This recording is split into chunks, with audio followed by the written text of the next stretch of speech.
Assalamualaikum warahmatullahi wabarakatuh. Halo teman-teman semua, semoga kita selalu berada dalam lindungan Allah Subhanahu wa Ta'ala. Pernah nggak sih kamu dengar kalimat ini?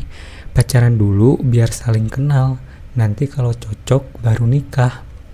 Atau mungkin kamu sendiri yang lagi ada di fase itu, bingung antara mau pacaran atau pingin ta'aruf tapi takut nggak kenal lebih dalam. Nah, di zaman sekarang pacaran seakan jadi hal yang normal. Bahkan kalau nggak pacaran sering dianggap aneh, ketinggalan zaman, atau terlalu so alim. Nah, di podcast kali ini kita bakal bahas satu topik yang cukup sensitif tapi penting, ta'aruf versus pacaran dalam perspektif Islam. Apa benar pacaran itu satu-satunya cara untuk mengenal pasangan? Dan apa ta'aruf benar-benar kaku, dingin, dan tanpa cinta? Yuk kita bahas bareng, pelan-pelan, pakai logika, perasaan, dan tentu saja nilai-nilai Islam.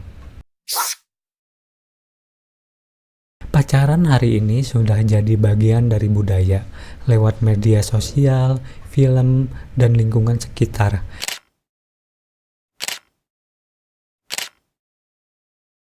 Pacaran digambarkan sebagai bukti cinta dan kedewasaan.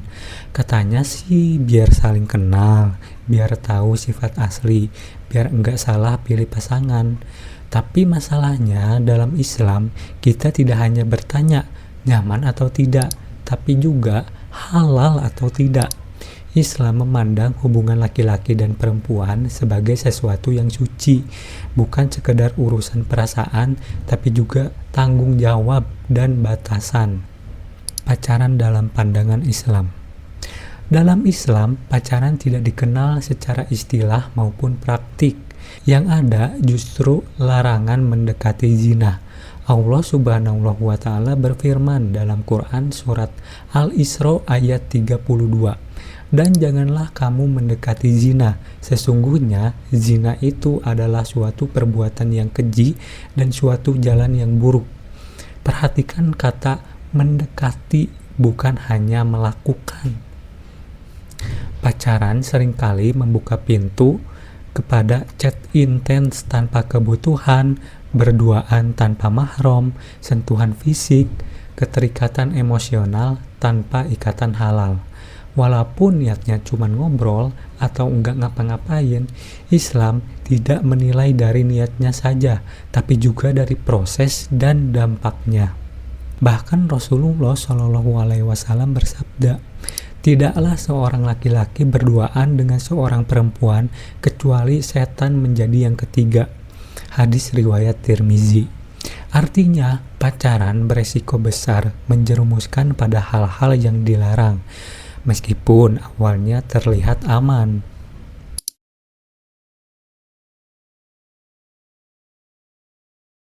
Lalu, apakah Islam melarang kita untuk saling mengenal? Tentu tidak. Islam menawarkan solusi yang disebut ta'aruf. Ta'aruf berasal dari kata ta'arofa yang artinya saling mengenal dengan cara yang terjaga, terarah, dan bertanggung jawab. Dalam ta'aruf ada tujuan yang jelas, yaitu pernikahan. Ada batasan juga, tidak pacaran bebas. Ada peran keluarga atau pihak ketiga. Ada adab dan etika.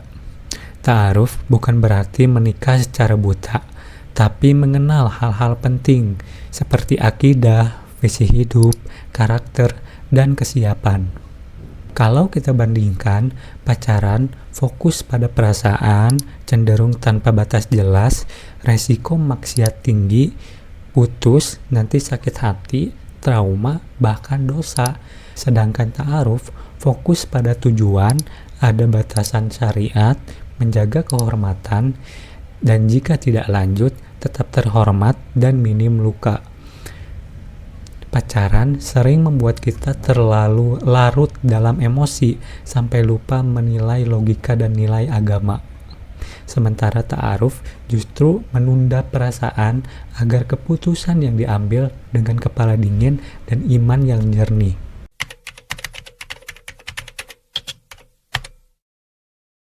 Ini pertanyaan yang paling sering muncul. Jawabannya, cinta itu tumbuh, bukan dicari di awal. Dalam Islam, cinta justru dianjurkan setelah akad, karena disitulah cinta mendapat ridho Allah. Rasulullah Shallallahu Alaihi Wasallam bersabda, tidak ada yang lebih baik bagi dua orang yang saling mencintai selain pernikahan. Hadis riwayat Ibnu Majah.